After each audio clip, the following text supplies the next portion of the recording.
So, bale, ganito yung gagawin nyo kapag naka-avail na kayo ng payment link ng GCash API ko. So, bale, visit lang kayo sa site na to. O kaya naman, may bago akong link na isi-send sa inyo para doon kayo mag-register, no? So, punta kayo sa 180.232.110.44 QRPH login.php. Kung may account na kayo, pwede na kayo mag-login kaagad, no? Pwede din mag-register. So, mag-register muna tayo. Try natin mag-register. So, Makoy Estrada 5@gmail.com. Tapos, password ko ay Makoy. Okay lang. So, registration successful.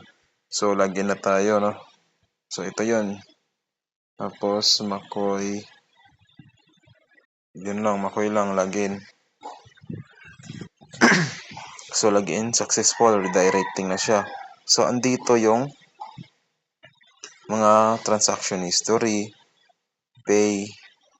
payment, sample, yung balance mo, at yung withdraw. So, sa withdrawal, isi-send nyo lang sa akin yung number, no? Para maging automatic lang siya dito. Ita-type na lang, no? So, transaction history.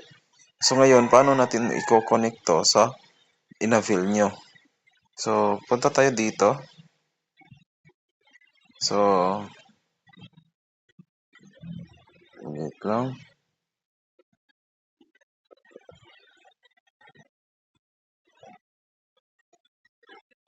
So, punta lang kayo sa file manager nyo. Tapos,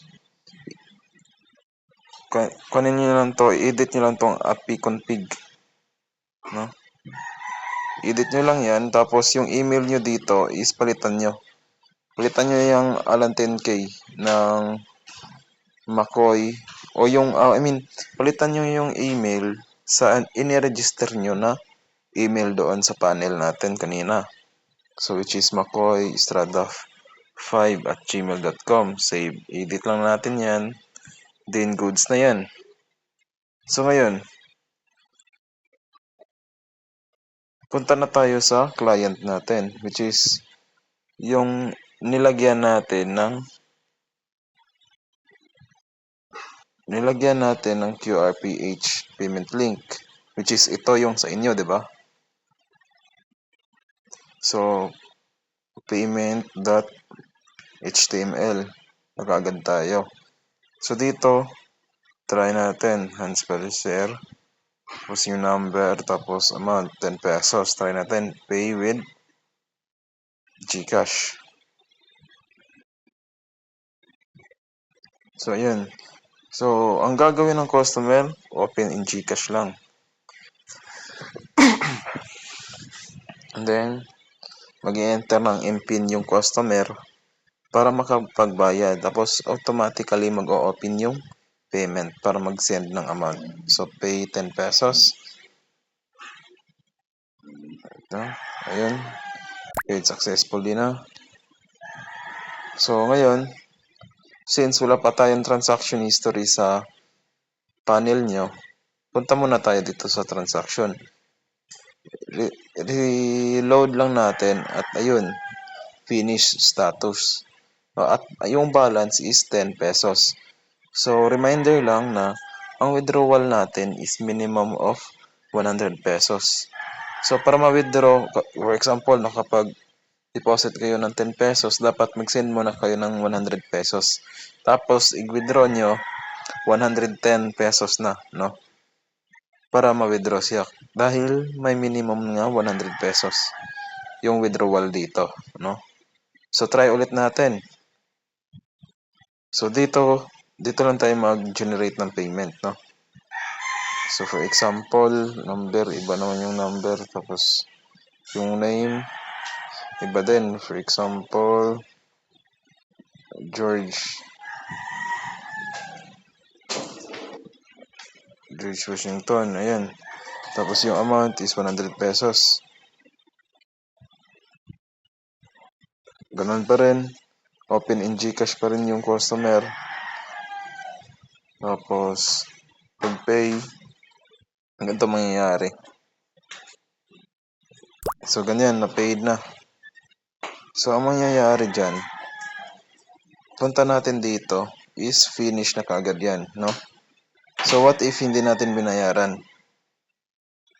So, ganito mangyayari kung hindi natin binayaran. Generate lang natin.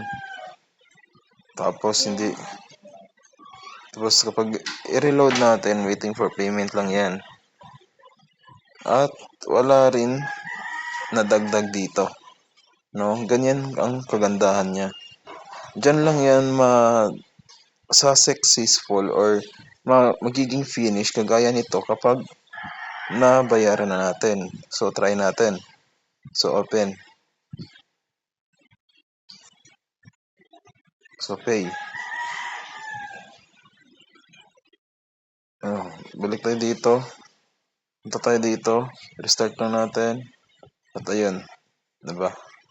At 120 na. So, sa pag-withdraw, again, dapat 100 minimum. 100 pesos minimum. Tapos yung number, ganyan. Tapos yung number dito is pwede palit-palitan. Pero dapat i-verify mo na doon sa akin. No? I-verify nyo muna sa akin yung number bago madagdag yung number nyo dito. Dahil kapag mali yung number, mag-i-error lang yan. Ganyan yung error niya.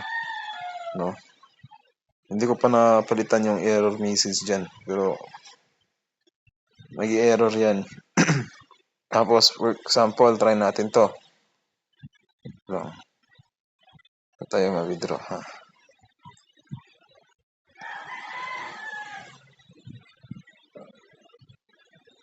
So, yung withdrawal niya is for muna siya. For maintenance muna. Dahil nagka-error, no?